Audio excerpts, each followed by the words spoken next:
I'm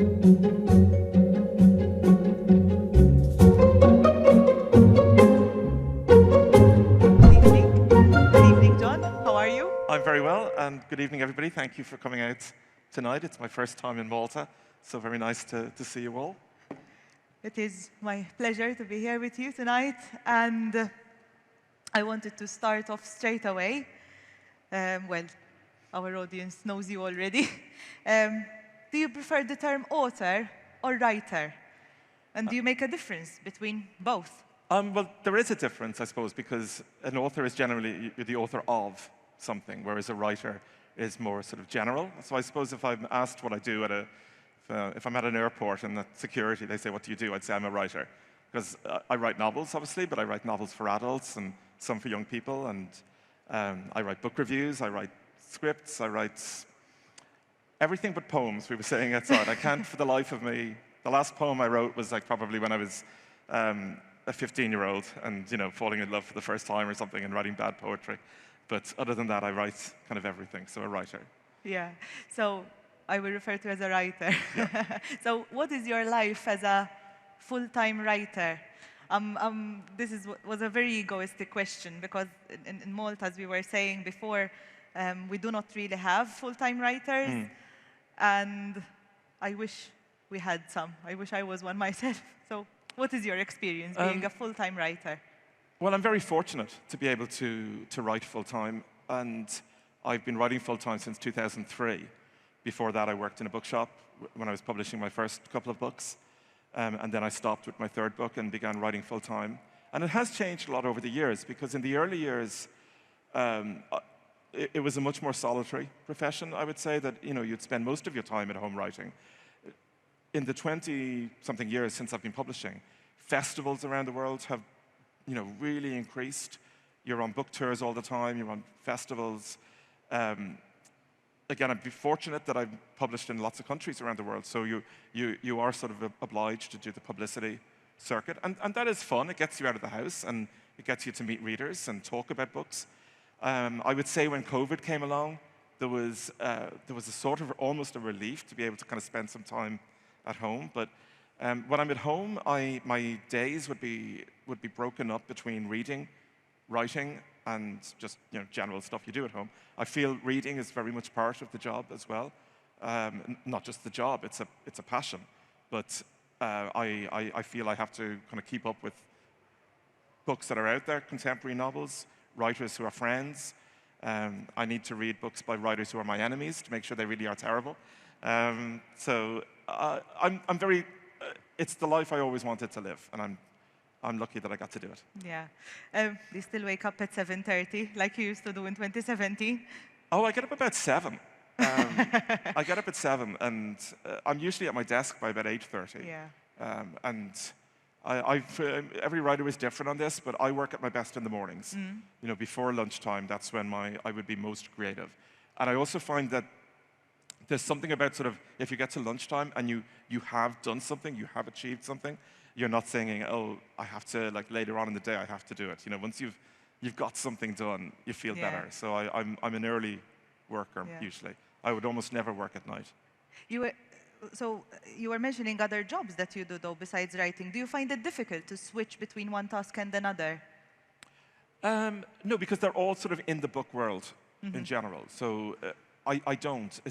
I've always got like a couple of things. Either I'm working on the novel, or if I have a book review that I'm writing, you know, I'll do multiple drafts of that. I've started working, as I said, on some film scripts. So it's all about words, really, one way or the other, and that kind of takes up so much of the day. And I much prefer the rewriting. You know, the first draft of anything is the hardest, I think, because you're effectively just making it up as you go along. And once you have something to work from, I always think of it as like a sculptor with a big block of stone, and you're chipping away at it and finding, hopefully, something good inside. But once I have that first draft, it's like a puzzle, you know. But it's there, it's inside, but you have to find it. And I actually really enjoy that. I find that a very pleasurable task. Yeah, I agree with that. I can see that. Sometimes you attend award nights as well. We have to mention this because this week John was the recipient of the Library Association of Ireland Author of the Year, and I think he deserves an applause for this one, because it is quite a big feat. But I wanted to ask you, also, out of curiosity and in relation to Malta, because book awards are, well, they're debated the world over. What do book awards mean to you? Well, I'm a little conflicted on it in one sense, because if an award exists and it's given to you, then it's lovely because it's an appreciation of the work that you've put in, and oftentimes it's a vote by readers, and that's, I think, terrific. You feel like you're not just writing into a void, that people actually appreciate what you're doing. So that's really nice. At the same time, I think the artistic world would be better if there were no awards at all, if they were all cancelled. I would prefer that. But I don't like the idea of competition anyway. Yeah. I don't find it comfortable because some people get shortlisted for things a lot and some people don't. I've been very lucky. I got shortlisted for things a lot, but some people just don't seem to catch the attention of awards juries. Mm-hmm. And it does become competitive. And the reality is when you do get shortlisted and you go to the night, you do kind of want to win. There is that weird thing inside you that says, please call my name. But I don't think art should be about that. So, yeah. But it would take everybody, all the award societies, to say, right, we'll just stop, and that will never happen. So while they exist, it's nice to win them, but or be nominated for one. Yeah. But it's not something I don't think any writer writes to win awards. If you are writing for that reason, you're probably not going to be a very good writer. If they happen to come your way, then so be it. Why do you write, or for whom do you write? In the first instance, I guess I'm writing for myself. You know, I feel when I'm writing a story, I want to be interested in it. I start with an idea or a theme or a character. I don't know the plot. I don't plot the novels in advance. I let it sort of build in front of me on the page. And I need to be enthusiastic about that. I need to feel passion for this particular subject, passion for these characters, want to know how the story works out. And I trust myself very much on that. I mentioned I see it sometimes as a puzzle, and I do. And I trust myself that I will be able to solve that puzzle. I will be able to find the answers through it. I think if you write for the marketplace, you're going to, again, write a bad novel. If you think this is the kind of book that sells now, or this is the type of stories that are in vogue, you're being dishonest as a writer. I think you should be trying to lead the market, not follow the market. So, you know, I mean, a lot of the times I've written stuff that isn't that fashionable. I mean, I've written a lot of historical novels. Yeah. I didn't for a long time write for anything very personal. I didn't write about Ireland until A History of Loneliness, which is about 2012, 2013. So I write what I feel instinctively is the book I should write. Yeah. And then I hope that from that, it will find its audience. Yeah. And sometimes it does, and sometimes, you know, sometimes it doesn't. And I think over the course, I'm sure there are writers here, and over the course of a career, you're not necessarily going to you know, bat it out of the park every single time. There'll be a couple of times that it doesn't work out as well as you'd hoped. You put all your work into it, but you haven't achieved something. And I think that's okay. You will never make everyone happy. Well, you can never make yourself completely happy either. Yeah. But you know, it's what process, you achieve over the course of a whole life and the full shelf of books that you have. I keep on finding that memory is one of your recurring themes. You also have a short story entitled Memory, but I'm speaking both of the immediate memory, the short-term memory.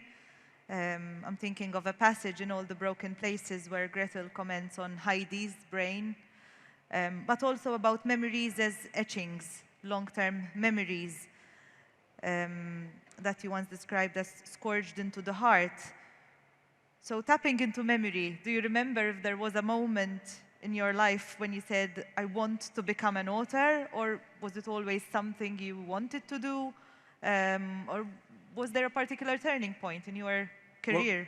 Well, I grew up in Dublin, and there's a fantastic library down the street from where my parents live, where I grew up. And my mum used to bring myself and my siblings to this library every Wednesday after school. We used to get a half day from school and we go to the library. And I really used to look forward to it, and you know, what I would choose. And you know the way when you're a kid, you tend to reread more than you do as an adult. So as a kid, it was a big decision, will I go for this book again or this book? But even from then, reading and writing were always connected for me as a child. And in common with a lot of writers I've spoken to over the years, I had a real kind of fetish for stationery, like nice paper, nice pens. I bet a lot of people here do as well. And I love like nice notebooks. You know, in the book awards the other night in Dublin, I was almost as excited about the fact that in the goodie bag there was these 2 gorgeous leather-bound notebooks. Goodie bags are the best. I was like, oh, lovely, you know, I'll have those.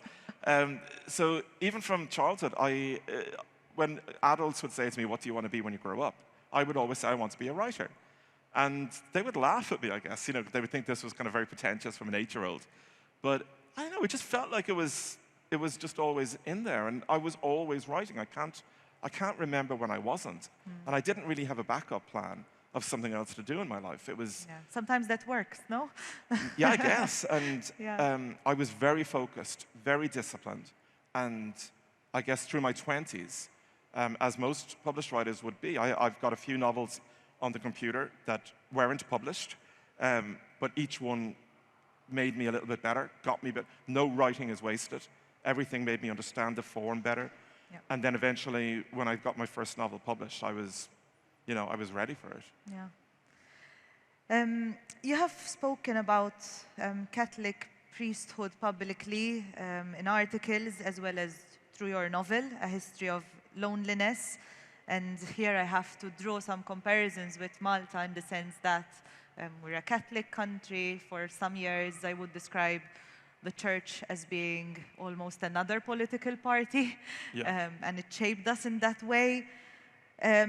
So to what extent do you think an author should or should not write his or her own stories? You already mentioned this a bit, like being true to oneself.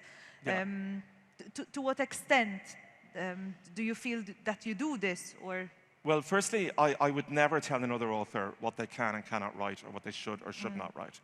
I think whatever story is inside you that you feel you can tell is the story you should tell. And whether that is something that is incredibly autobiographical or has no relationship to your life or personal history in any way, that is entirely up to you. Ultimately, the book that you write is either going to be good, bad, or somewhere in the middle.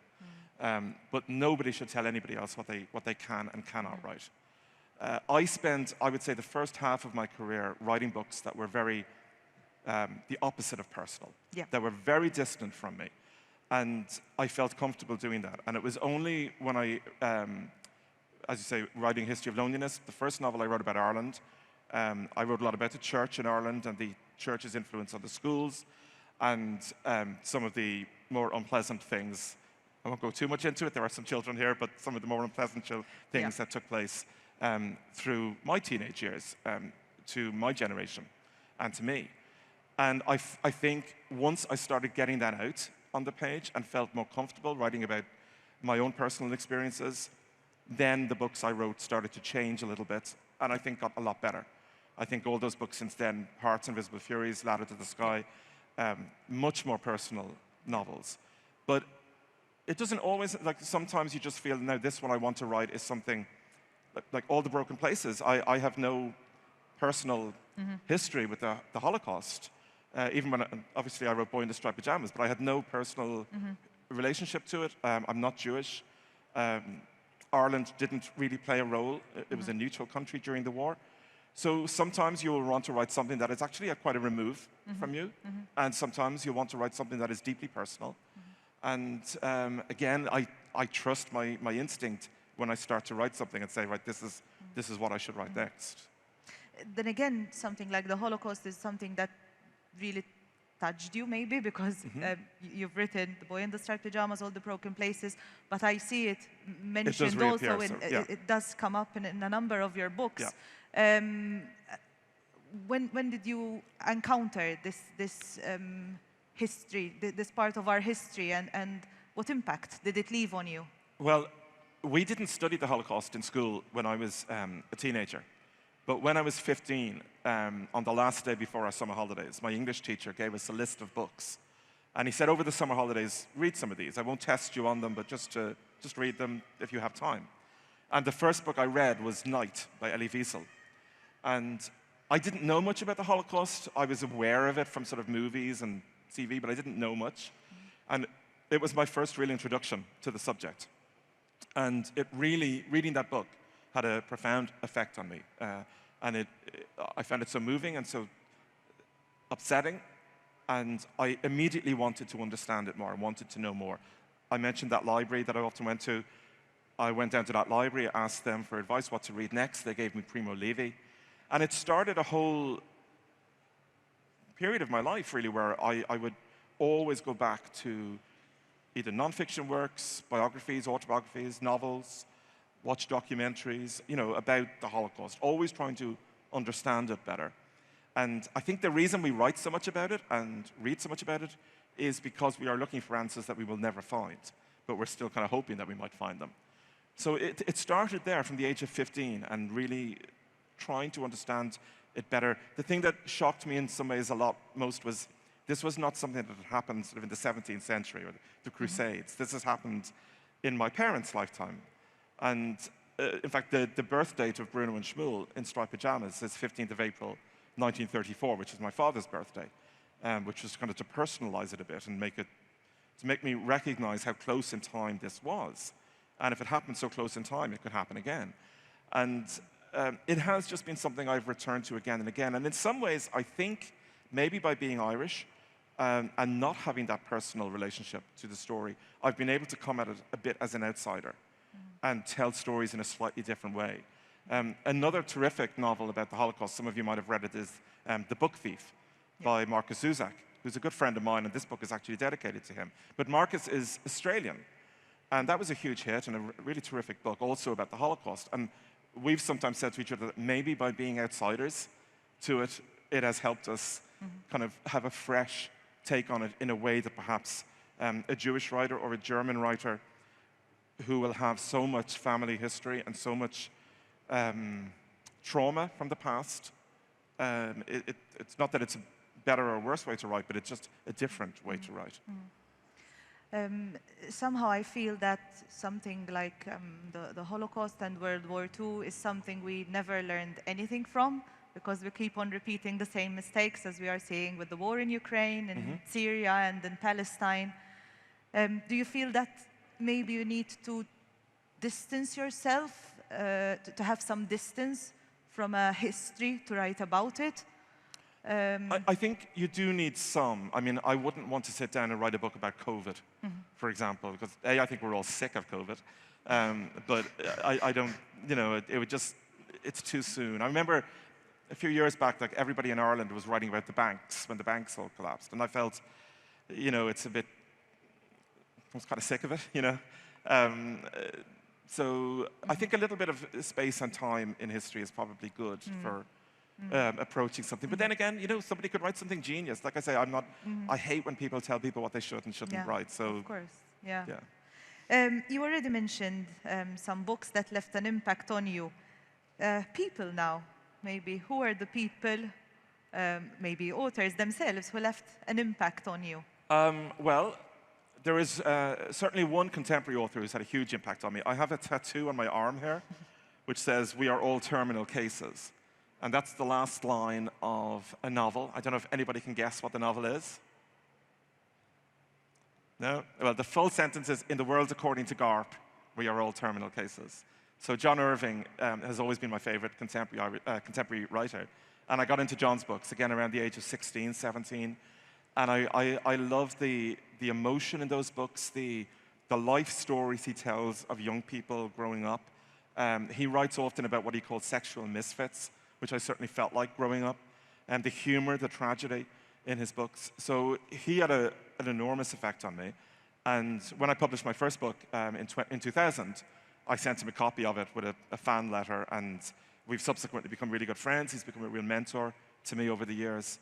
And my novel, The Heart's Invisible Furies, is dedicated to John. So he's one, but also I grew up at a time when Irish writers, sort of in the 90s, were really coming to the fore. People like Roddy Doyle, John Banville, Colin Sabine, Anne Enright, people like that. They were really becoming well known around the world in literary circles, having movies made of their books, winning awards, and they were writing these fantastic books, just fantastic. And it did make me feel like, I know this is a small country, Ireland is a small country too, and it made me feel like this was not an impossible dream. You know, in my late teens, early 20s, thinking if they can do it, I always said to myself, you know, when I'm in my 30s and 40s and so on, somebody has to be one of the writers. Why shouldn't it be me? And that generation of writers who I know now, who are all sort of friends of mine, certainly inspired me and made me feel confident that it was not a pipe dream, it was something I could achieve for myself. Yeah.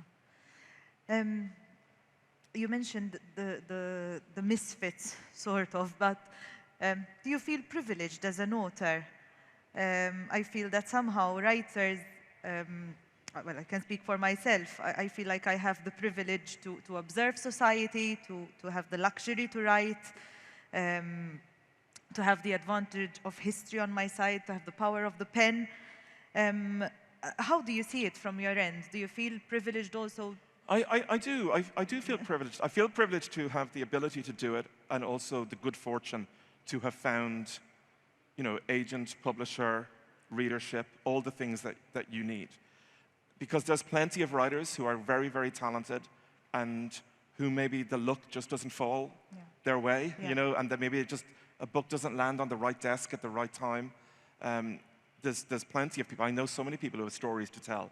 And I know writers who haven't had as fortunate a career as I have had, and not because the quality of their work is any less. It's just, sometimes there's just a lot of chance. The right place and the right time, No? Sometimes, you know, so I think you have to have the talent, but I think a little bit of luck helps. And so I do feel, I do feel fortunate in that. At the same time, I think right now we're at a time in the world where authors can be, really, there can be an awful lot of negativity. You know, we live in a world of social media and a lot of cruelty, and there is, I find in my own case, a lot of negativity often comes my way. We see it with people like J.K. Rowling. We saw it absolutely with Salman Rushdie in August, you know, being attacked on stage. And it does feel sometimes like you can be the focus of so much enmity from people, and you don't know why. So, you know, I was reading Bono's book, Surrender, his autobiography, and he said in Ireland, the price of success in Ireland is being loved and loathed in equal parts. And I feel much more loved, I have to say, outside of Ireland.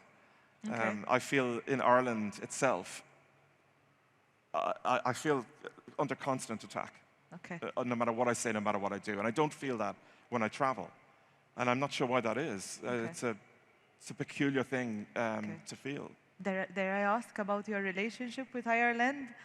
I know you spoke about this, a bit about this even in relation to Catholicism and... Well, I love Ireland. I mean, there's a reason I live 10 minutes from the house I grew up in. You know, I feel happy in Dublin. I love traveling, but I love going home. So Ireland has changed a lot. It's a much more progressive, much better country than it was when I was growing up. It's a much freer society. It's a much better place to live if you're a woman, if you're gay, if you're a lesbian. It's much better than it was growing up. Like any country, it still has its problems. But in general, I'm very happy in the country. It's just, to me, it's more the social media side of things where there's a lot of discontent in the world, and discontent from people who maybe feel that they haven't achieved what they wanted and take it out on others, you know. You already mentioned sexuality, and this is one of the themes that you tap into in your works, but you also tap into other hot topics, so to say, like identity, power, nationalism, trust, betrayal, family memory. How do you go about writing themes such as these?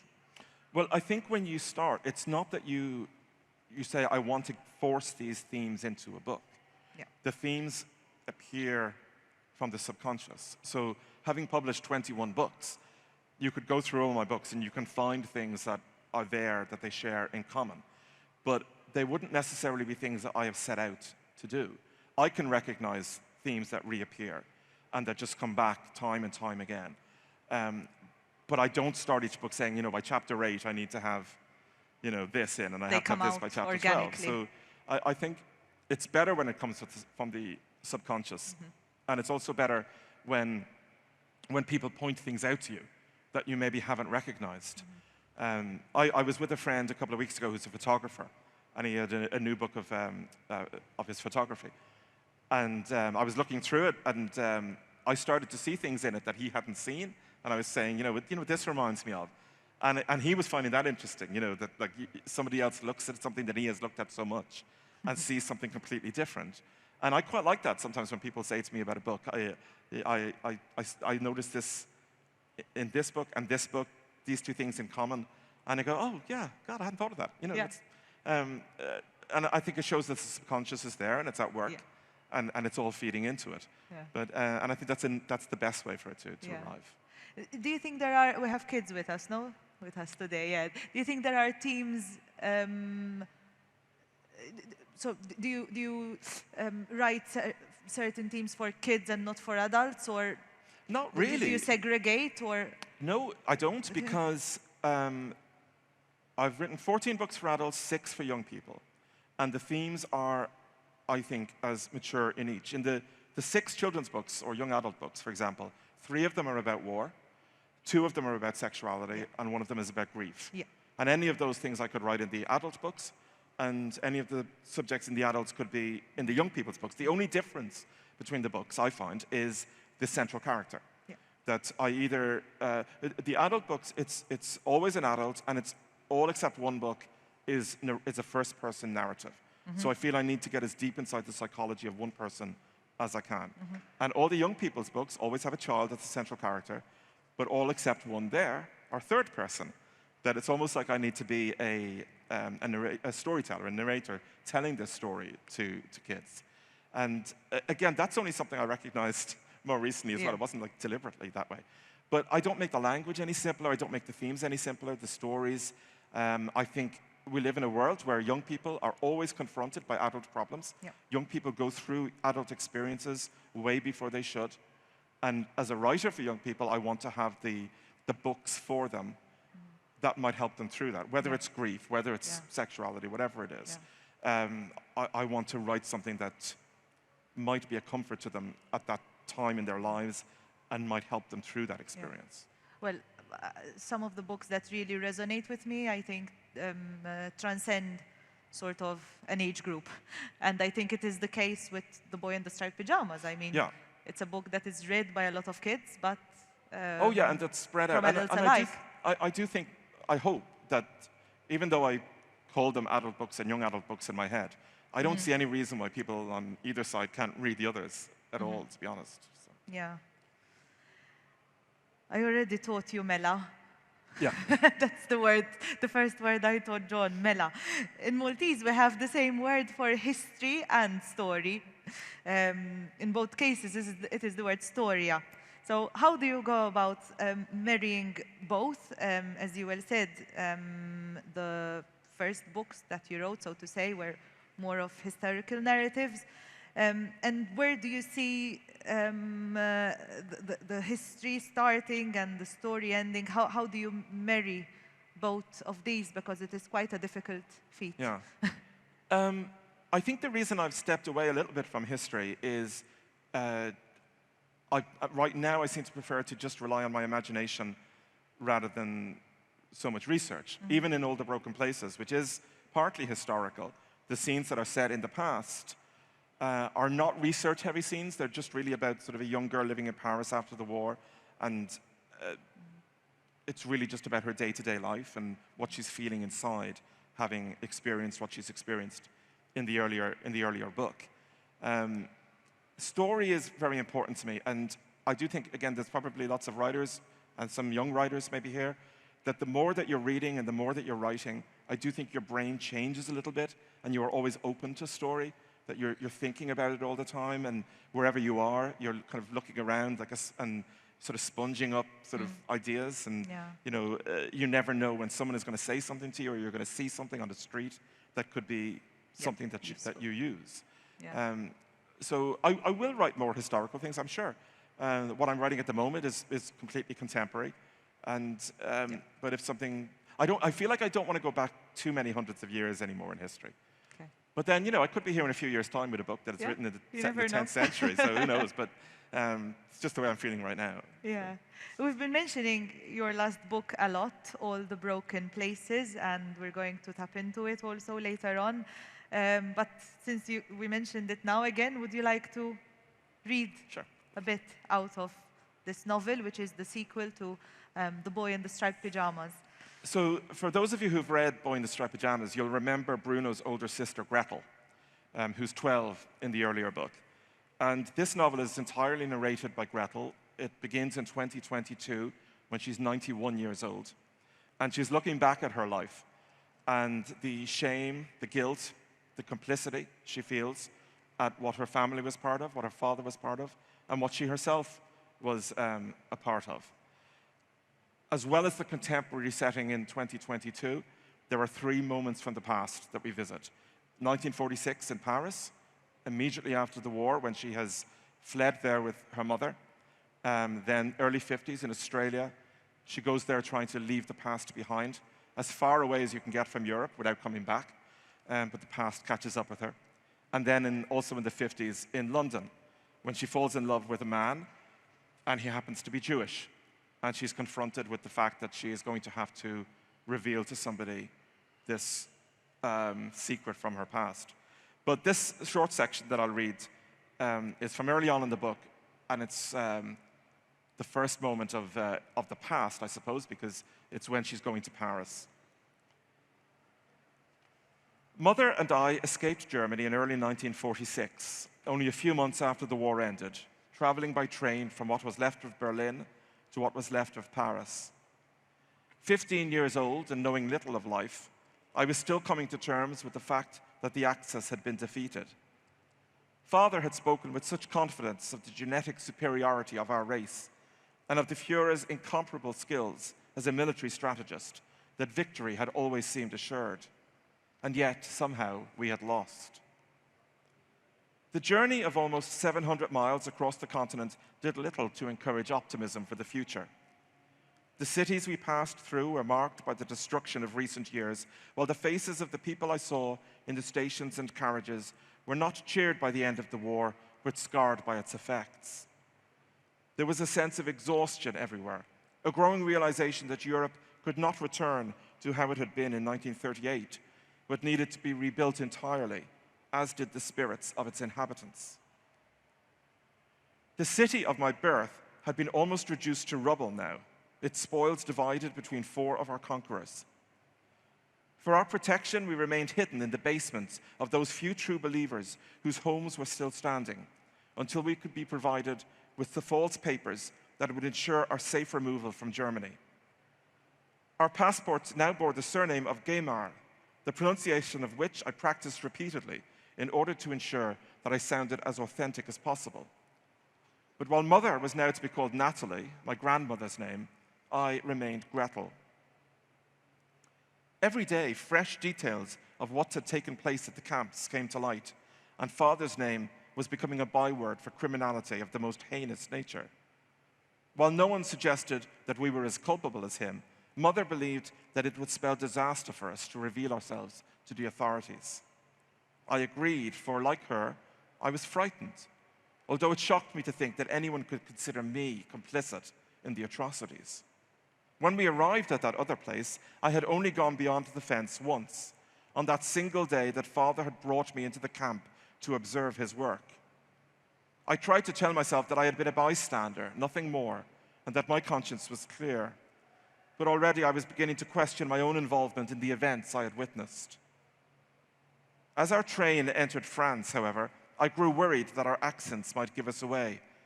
Surely, I reasoned, the recently liberated citizens of Paris, shamed by their prompt capitulation in 1940, would react aggressively towards anyone who spoke as we did. My concern was proven correct when, despite demonstrating that we had more than enough money for a lengthy stay, we were refused rooms at 5 separate boarding houses. It was only when a woman in Place Vendôme took pity on us and shared the address of a nearby lodging where, she said, the landlady asked no questions, that we found somewhere to live. Had it not been for her, we might have ended up the wealthiest indigents on the street.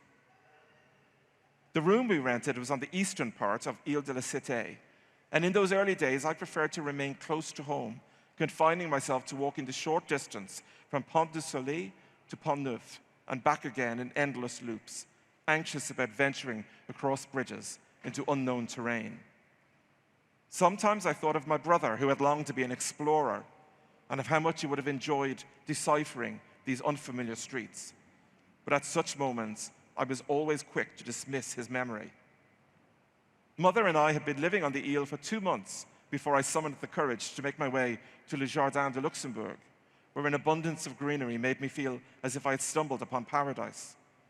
Such a contrast, I thought, to when we had arrived at that other place and been struck by its barren, desolate nature. Here, one inhaled the perfume of life. There, one choked on the stench of death. I wandered as if in a daze from the Palais to the Medici fountain, and from there towards the pool, only turning away when I saw a coterie of small boys placing wooden boats in the water, the light breeze taking their vessels across to their playmates on the other side. Their laughter and excited conversation provided an upsetting music after the muted distress with which I had become familiar, and I struggled to understand how a single continent could play host to such extremes of beauty and ugliness. Thank you.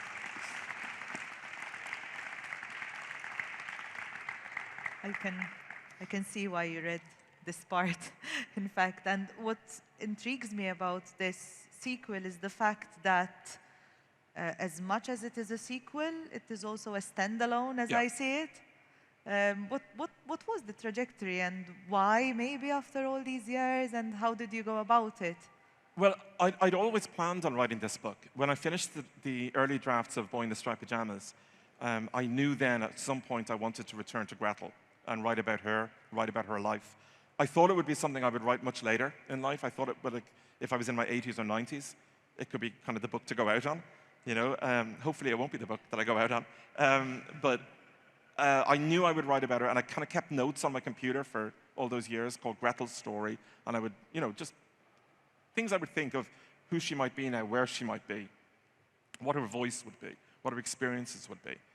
And then I came to it really just when COVID started, and I knew I was going to be at home for a year or so, and I don't know, it just seemed like the right time to approach it. Also, it meant because she would be 91 in 2022 when it would be published, it would still be a contemporary novel. If I wrote it in 30 years' time, she can't be 121, so it would, by its nature, would have to be a historical piece then. And even though I've got history in this, I did want her to be telling the story today, because there are people alive today, of course, who went through that experience still, and I am part of that last generation of writers who've had the opportunity to meet survivors of the Holocaust and hear their stories and talk to them. So it just felt like the right time to approach this. I wish to read a bit from the end of the book. I don't know if you mind. It's like a little Sure. paragraph, and sadly, we all know why I'm going to read it, because this week we have been faced with another femicide in Malta. Okay, right. And I think it really resonates with what we've been through this week and what we're going through in general. And it's just this little paragraph. It's just men killing women because they can't control them. Men killing children because they can't bear the idea of their wives taken away from them. Winning in some way. You have to tell the police and let them deal with it. Otherwise, you know how this will end. And this gives me shivers, because this is what we went through this week. So what I wanted to ask in relation to this is also, to what extent do you think literature is an imitation of life? You already mentioned a bit imagination as well. There's also, as you read that, I'm reminded of the Margaret Atwood line. Margaret Atwood says, men are scared that women will laugh at them. Women are scared that men will kill them. Which I think is very profound. I think there is a distance between, it's like one step difference between literature and real life. You try to represent the real world, but it's in an imaginary way. And oftentimes we present people in books as heroes and villains. I think in real life, most people are not heroes and villains. I think we're all sort of somewhere in the middle. And I try to write characters that are very ambiguous. I try to write characters like Gretel, that when the reader gets to the end of the book, you may not like her very much. You may not dislike her. You may not know how you feel about her. And hopefully want to talk about that with somebody. So I think, for me, that's where literature and life should kind of be. I think we're all capable of moments of great kindness and have probably done that. Yeah. And we're probably all capable of moments of great unkindness and have probably done that too. We all have things we're proud of, things we're ashamed of. And for me as a writer, that's where I try to go. I don't try to go for the extremes of saintliness and unkindness. I read a novel recently, I won't name it because I didn't like it, but the character in it was such a saint that it just, made me just feel like nobody's that good, and like I don't think that's a good way to represent the world. Yeah. I want to reference Ralph a bit, Bruno's father. At one point in the novel, The Boy in the Striped Pyjamas, he claims, sometimes there are things we need to do in life that we don't have a choice in. And this makes me think of politics. Is writing political to you? It's become more political to me, certainly in the last 10 years, with some of the books that I've written. But I don't set out to write political novels. I don't set out to be a provocateur at all. That is not my intention. Sometimes I see myself described in things as controversial novelist, and it's something that I really hate seeing, because it doesn't represent who I am as a writer or a person at all. I think there are writers who set out to cause trouble. And annoy people. I'm not that kind of person in any way. But I think there is a much more political element to my books than there used to be. Maybe just because I've got older, and I guess I'm smarter than I was when I was 30, and I've more experience of life, and there are things that I want to write about in a more personal way. So probably a little bit.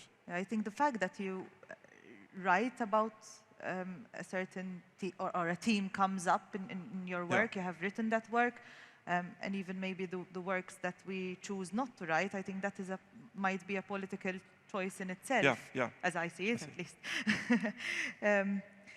So I wanted to ask you a bit also about dialogue, which I find is very authentic and quick-paced, and I think that takes skill and craft to write. You already said that you look around you, and how do you go about it? I think you need to be a really good listener as well, no? Yes, but with dialogue, I mean, again, if there's aspiring writers in the audience, young writers, read it out. Read out your work. Yeah. Read it aloud to an empty room, and you'll hear the clunky sentences. Yeah. You'll hear where words are repeated. You'll hear dialogue that just doesn't sound like it would come out of an actual human being's mouth. So I read it. I always do that. I read it aloud, and again, the more you do it, the more experienced you get at it, the better you get at it. I think I've always been better at writing dialogue than I am at writing descriptive scenes. It's just one talent over the other, maybe. And I like writing dialogue, and I like conflict in it. Like there's a scene in this book between Gretel and, if you remember, Lieutenant Kotler from the first book, who reappears in her life briefly. And I really enjoyed writing these two chapters where it's just the two of them sitting over coffee, talking and challenging each other, and really challenging each other on what happened in the past. And it's all done through dialogue. And I find that quite an exciting way to get the story across. Yeah.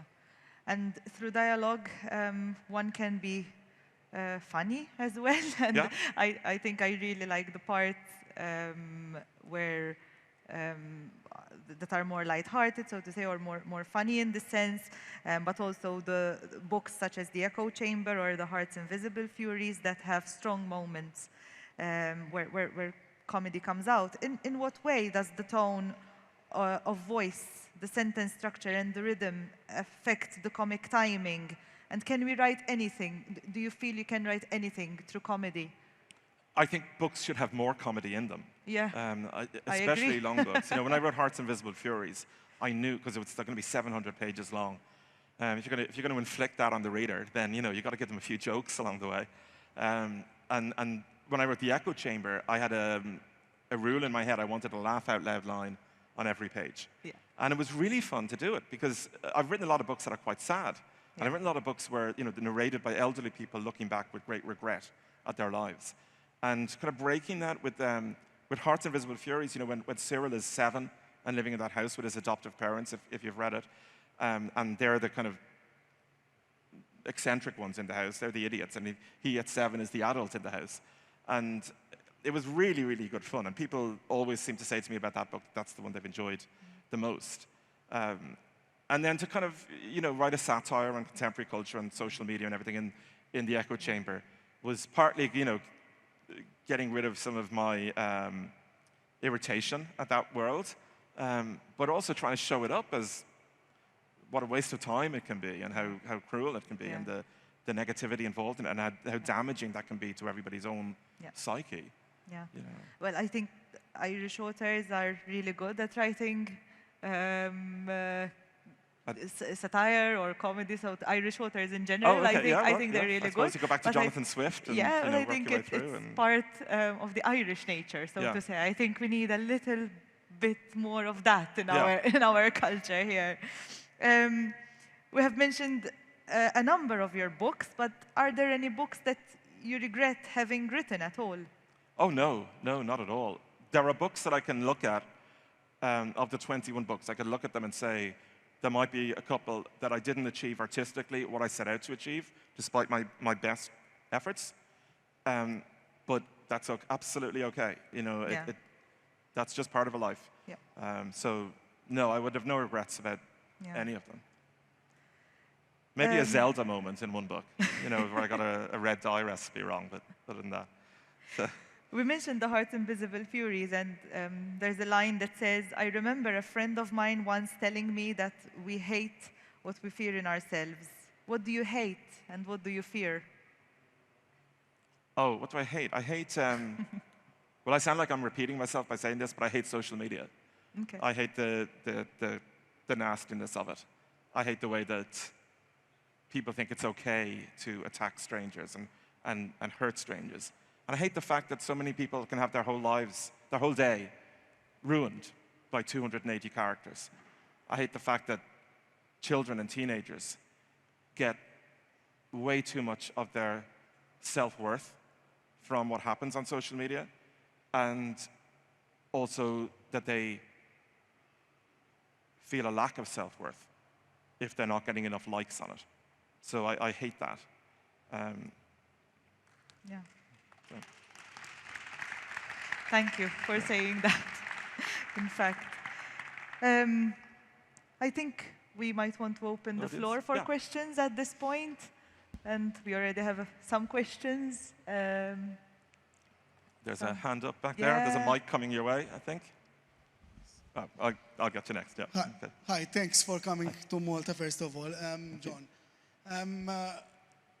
In the Echo Chamber, you're very vocal of the cancel culture, which I agree with you completely. I'm very anti-social media.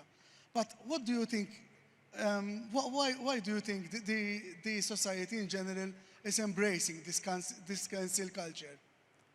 I think people feel so isolated in the world today that everybody is always trying to make their voice heard. Everybody's always looking for someone to hear them. And I think with a lot of the social media platforms, they started out with really positive goals. When Twitter started, for example, it was aimed at sort of elevating the voices of the historically disenfranchised, having a more equal society where whether you were like a movie star or you know, someone low down on what we would call the social ladder would all have access to the same voice. And if you put that out there, you would be heard. And I think that was a really positive goal to have. But of course, like anything, it changes over time. You know, on other platforms like Instagram, we all sort of, on Instagram, people show the best parts of their lives. They, you know, this is my new car, this is my holiday. We don't go on and say, I'm having a really hard day today. I'm upset, I'm depressed. We want to tell people how wonderful we are. And I think it's because we're all isolated and lonely, and I think COVID showed that a lot. You know, most of our romantic relationships these days are formed through apps as well, through Tinder or whatever. You know, it's not, I wouldn't dream of going up to a complete stranger in a club and talking to them. I'd think like I'd be thrown out, you know, for being a weirdo or something. It would just, if you don't meet somebody online, and it's weird, it's strange, you know. It's so, and it's all cyclical though, because I think that will change. I think in 10 years' time, that will be removed and there'll be something else for me to complain about. But I think we're just all kind of looking for somebody to listen to us. There's a chap at the very back there, his hand up. Okay, then pass it back, yeah. Okay, were you satisfied with the film version of your novel? Oh, yeah, I really liked the film. I thought it was a very good adaptation. I thought even the changes that were made between book and film should have been made. I think the best adaptations aren't ones that are literal, you know, page by page. And I think Mark Herman did a terrific job of it. I was really happy. I don't know whether you are aware that the Boyne, the Striped Pyjamas has been translated into Maltese. Have you been introduced to Mr. Tony Kutayar, who translated your book? I missed the second half of that. So he's asking you whether you've met the translator of the Maltese version of the book, Tony C. Kutayar, right? I haven't. I'm not sure if you're about to tell me he's here in the audience, but I haven't met him. I do sometimes get like emails from translators asking, you know, to clarify something in a book, what you meant by this, but I haven't as yet met my translator here, no. What would be your opinion about translations in general? Oh, well, I mean, I read translated literature in, like translated from other countries. I can't speak anything really other than English. So I read translated books. Yours translated into more than 54 languages, no? Yeah. Yeah. 58. Yeah. So, you trust as the reader, you trust that the translator is a professional translator doing a good job. I've no way of knowing. You know, when I read a book translated from Japanese into English, either it flows or it doesn't flow, but I can't read my book translated into Korean because I don't speak it, so I just trust the publisher to be able to find the right person for the job. I wish English publishers translated more foreign languages, though. Okay, yeah. Hi. First of all, thank you for your time and for your very generous responses. I want to ask you perhaps a bit of a sensitive question, which you've already touched upon in your conversation with Leanne. You've been criticized in the past for writing far beyond your personal experience. Yep. And you've had various responses to this, one of which, to Alex Carter from The Guardian, was that if you want to write something meaningful, you risk offending someone. Yeah. So I guess my question is, how does your personal experience inform the narratives that are somewhat other to you? Even from a technical standpoint, like do you do research and do you find something that you relate to? I just missed the last line or two there. Do you do research, I think, was? Oh, yeah. No? Firstly, I think a lot of people pretend to be offended when they're not.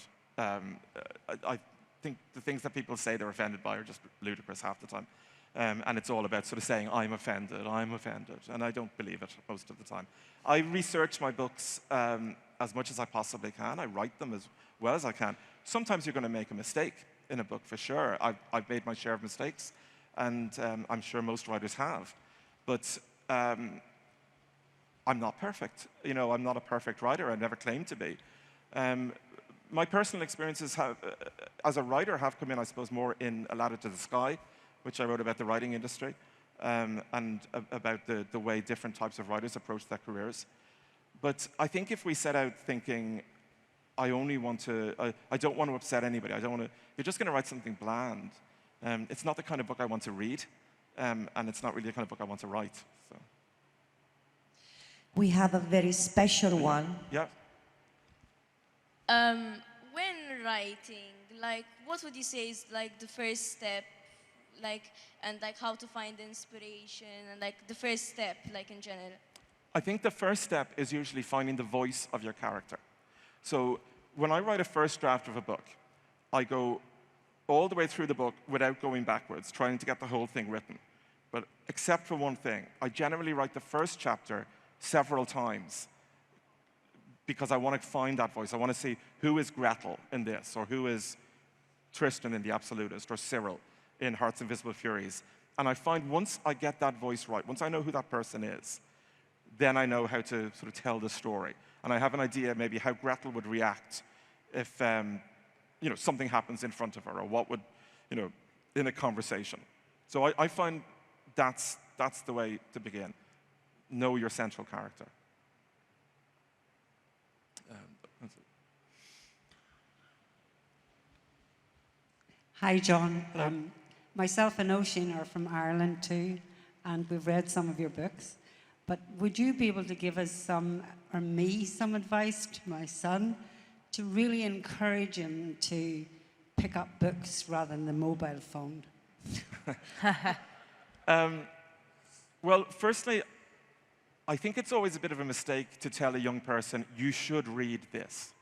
You know, I think a young person has to find their own books. So set them loose, set him, her, whoever is here, you know, loose in a library or a bookshop. The one thing, you know, parents often say that, you know, the one thing that you'll always spend money on is a book. You know, you might not buy him a new record. Well, there are no records, I'm showing my age.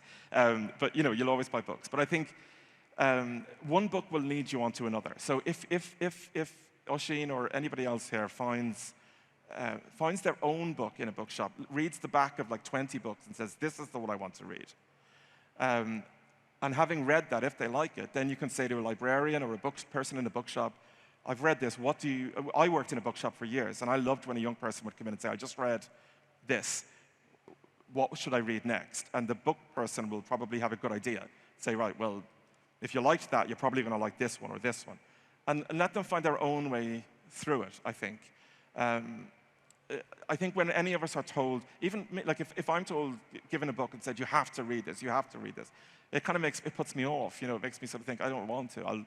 It seems like a chore suddenly rather than a pleasure, and reading should be a pleasure. So maybe give him 20 euros and tell him to go into a bookshop, and he has to spend all 20 euros on books.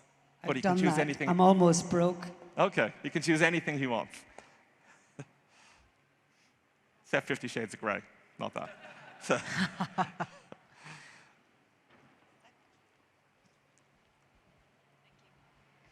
Hi, John. Hello. Can I ask you, of your 21 books, is there anyone that you felt were surprised by what, like, was received better by people? I was surprised and really pleased by The Heart's Invisible Furies, by how that continues to find readers. It's the book, I think, more than Striped Pyjamas, that people talk to me the most about. And I've always been thrilled by that, you know, because I think it's my favorite of my own books, along with A Ladder to the Sky. So that just continues to find readers, and it seems to build. So I like that. On the opposite side, I was surprised and disappointed by the negativity towards My Brother's Name is Jessica, which I see as a compassionate, empathetic book helping trans teenagers, and which was willfully misunderstood by people who chose, rather than reading it, they would just attack it. So those two, I would say. Can I ask one more question?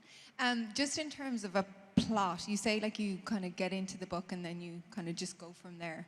But do you have the plot in mind? Do you have the story in mind, or do you focus more on the characters and see where they'll take you? I don't have the plot in mind at all. I really, genuinely, I make it up as I go along. And I just start with that idea and I see where it takes me. But I trust myself on it. And I do sometimes think that it's all here at the back of the head and you're mining your way towards it. Because sometimes I'll put something into a book and I won't know why it's there. And it will reveal itself later on. Sometimes it won't and you have to cut it. But there'll be something you put in, and it just seems right. But every writer works differently in this way. And you know, I mentioned John Irving. He won't start a book until he knows his last line, you know, and he works backwards from there. So I think for any writer, if you find what works for you, you stick with that. But there are no rules to it. You just find your own way.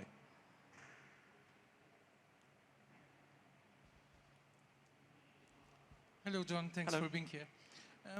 May I ask, what were the challenges talking about the same subject in The Boy in Striped Pyjamas and its sequel? When Boy in the Striped Pyjamas is from the eyes of a child, while the sequel is when the persons are adult and in old age. What were the challenges talking about practically the same? The challenges of writing a book on the same... Yes. Well, I guess the challenge is not repeating yourself. You know, that you still have to find a new way into that story. And I've been talking about Bruno and his family for the guts of 20 years. And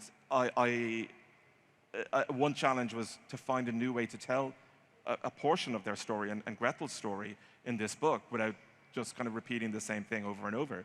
And especially with a book like Striped Pyjamas, which has had such a big reception, you don't want to disappoint with a sequel. You want it to be as good as it, and I think it's better than it. Again, just because I'm older and wiser and a better writer than I would have been at 33. There's a naivety to that book that I wrote at 33, whereas I'm 51 now, so much more experienced in life and writing and books and everything.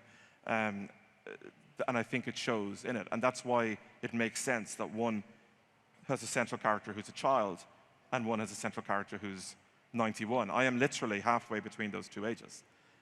So it sort of made sense. But the challenge, I suppose, was finding that new way in and not letting down the original story. Hi, John. Thanks. Where are you? Yeah. So you mentioned earlier about all the broken places, right? About Gretel coming from a place of guilt, shame, and complicity, right? Which is, I would add, even cowardice, which I found quite recurrent in different books of yours, right? The Absolutist, which I really love because the way it deals about the First World War, technically speaking, and all the Hearts Invisible Purists. Does it stem from being Irish, all this guilt, shame, cowardice, and the redemption at the end?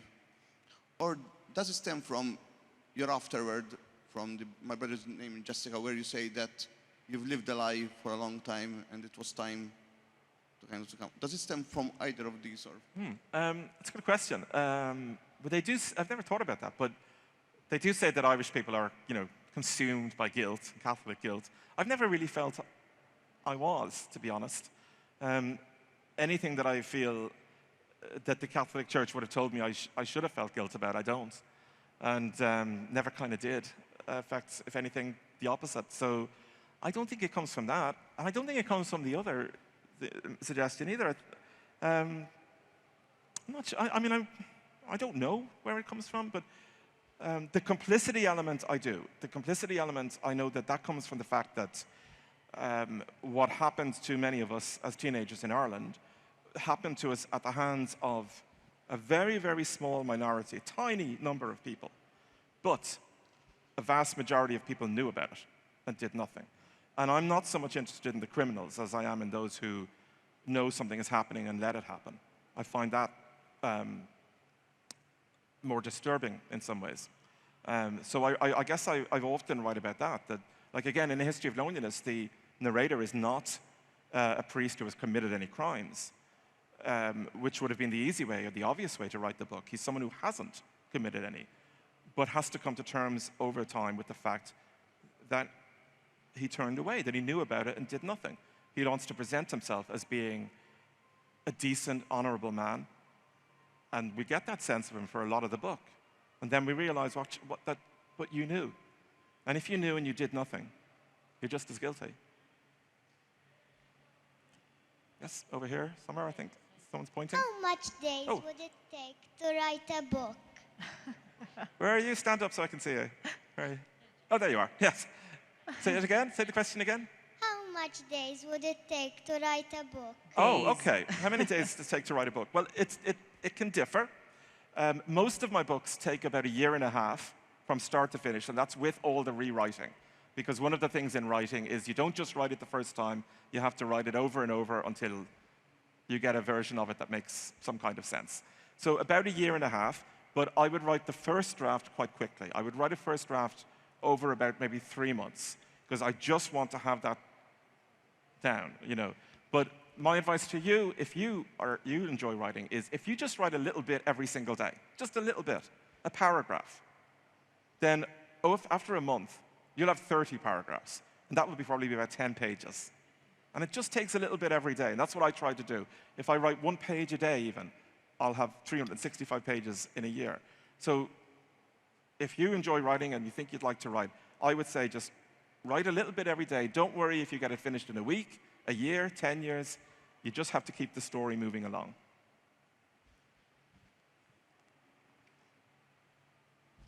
Hi. Hello. I presume you might know that Boyne Striped Pyjamas is studied in schools in Malta. I myself have studied it for our O-levels, which are practically the equivalent of the GCSEs. How do you feel about so many students reading this book and having to analyze it at great length? The positive side of that is, obviously, I'm very proud that so many young people have come to the book and that they're reading the book, and that that it might encourage them to go on and study more about the Holocaust and learn more about it and read more about it. That's a really positive thing. At the same time, I didn't write a school book. I didn't write a textbook. And I know some of the criticisms, valid criticisms of the book, are that it doesn't represent the particulars of the Holocaust exactly. But I never set out to do that. You know, I said it's subtitled a fable. So I think sometimes those criticisms are aimed at it being used in an educational setting. I think if young people are reading the book in school, it's incumbent upon the teacher to make sure that the young people know this is not exactly how it was. This is a fable. This is just a work of fiction with a moral at the center. And point out the differences between the truth and the inventions. That said, I think most young people are smart enough to know that. So those criticisms sometimes, while I hear them and I appreciate them, I do think young people do know the difference. So I'm sorry you've had to write essays on it.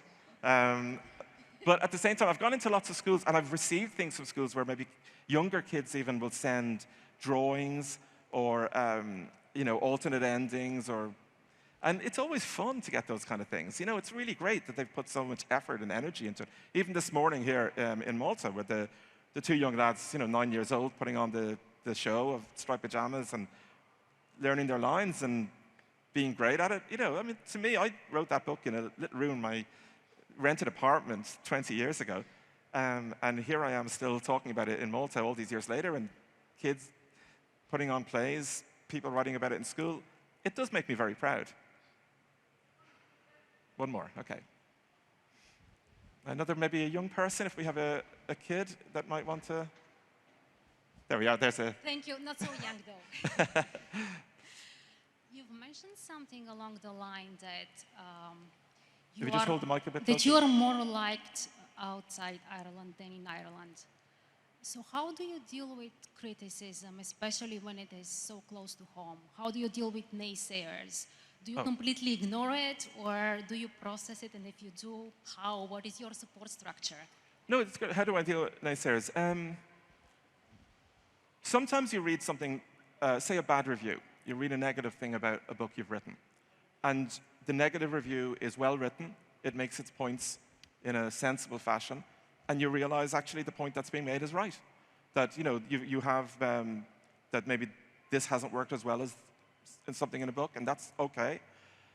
What I find difficult is the unnecessary cruelty. And I don't like it. I mean, I think it's idiotic when people criticize something they haven't read. And I've experienced that. And I just dismiss that out of hand, because you haven't read it, you can't criticize it. But it can be, if there's a stream of it, if there's endless negativity and abuse, and it becomes personal, and it becomes really aimed at bringing you down, and you know that it's about cruelty. Just because you're a grown-up does not mean that you don't feel bullied. You know, and we've all gone through experiences in our lives as kids, I imagine. We've all experienced bullying. And I think that is still going on as an adult. And when I experience it, as I do occasionally, it makes me feel like that sort of 8-year-old boy, you know, sitting in the corner of the classroom on high alert every morning that I didn't say the wrong thing or look at the wrong person in the wrong way.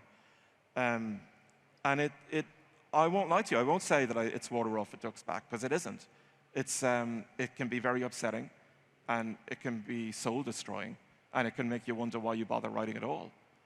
And then you just have to get up and pick yourself up and try to keep going and try to block it out. What I try to do is not anymore listen. I don't have a Twitter account anymore. I don't actually read book reviews anymore. What I do is I wait until about 6 or 8 months after a book has come out. And then I sit down and read them, because then the book has already come out, it's done its thing, whatever it's going to do. I have no idea what the response to this book has been, none. I deliberately do not read them. I tell my publicists in different countries, do not send me the reviews, I do not want to know. And then if you read them like down the line, it doesn't hurt as much if somebody says something cruel, because maybe your book has won an award, or it's been a bestseller, or it's been translated into all these languages, and you go, well, it's done fine. And I think that's a healthier way. But on occasion, things will get through. You know, somebody, you can rely on your best friend, you know, to kind of text you and say something that, oh, did you see this thing about you on Twitter? And it will bring you down, and it will upset you. And I don't live my life in that way towards other people, but I just try, like everybody, to get up, put a smile on my face every day, and write the next book.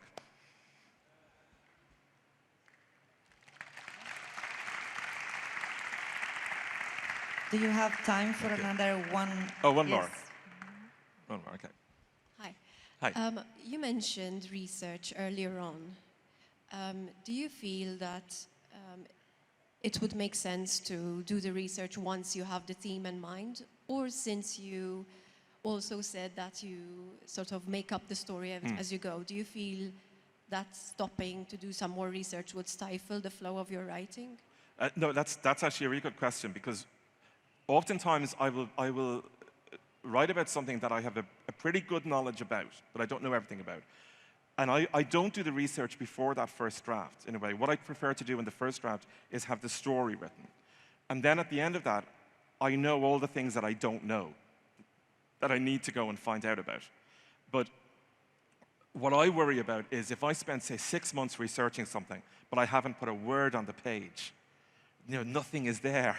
And I worry that I'll get bored of the subject and I won't have achieved anything. Like the little girl was asking about, you know, how many days it takes. I want to fill those days with writing. So if I have a manuscript that isn't researched, but it's a first draft, and then I can do the research, then I can adapt that all into the book going forward. But I'm always terrified that the story isn't going to come, and that I'm going to like get blocked and nothing will arrive. So I prefer to wait and then just know all the things I don't know and that I need to find out. Thank you. Okay. Okay, I do have Okay. 2 more questions from my all right. end, and then we can wrap it up. I know you're still young, but do you ever think or plan of writing an autobiography?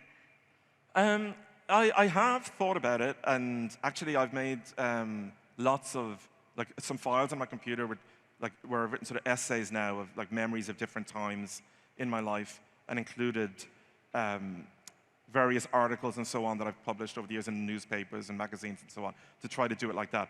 And I thought about publishing that quite soon, but I've changed my mind about that. I think I'm going to wait until I'm much older, and Yeah. it's an ongoing project. Yeah, of course. One last question. What are you reading at the moment? What am I reading at the moment? And are you one of those readers who reads more than one book at a time? No, I only read one book at a time. One book at a time. I'm reading half of A Yellow Sun by Chimamanda Ngozi Adichie, which some of you may have read. I started reading it about 3 or 4 days ago. It's set in the early 60s in Nigeria. I've never read Chimamanda Ngozi Adichie before, and people always say wonderful things about her work, and they are not wrong, because I am about 150 pages in, and it's a terrific piece of work so far. Thank you so much, John, for being with us. Thank you. Thank you all for coming out tonight. And thank you for sharing your And thank you. time and your Thank you. ideas with us. Thank you.